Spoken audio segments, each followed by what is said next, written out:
Салам алейкум, мои подписчики. Я это когда учила 4 года в медицинском колледже, я это студенческие билеты, я со скидкой, как это ездили на транспорт. Да, я не гражданин России, но у меня документ, видно, жительство, да, бессрочный документ мы имеем.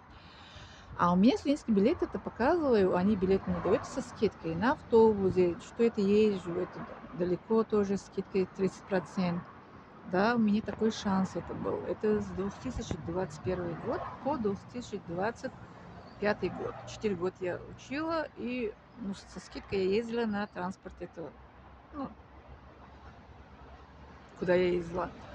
А на самолет я спрашивала, сказала, что у меня граждане, если бы я был бы гражданин, тоже мне был скидкой. Да, со скидкой тоже билет я купила бы, да.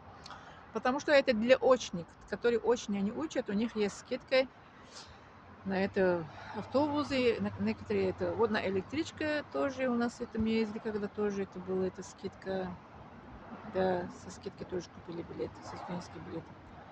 Вот так, поэтому, так что учиться тоже есть вознаграждение со стороны государства, правильно? Что мы учимся, где-то у нас как это облегчение идет с это, с скидкой билеты купим, с скидкой уезжаем, путешествуем.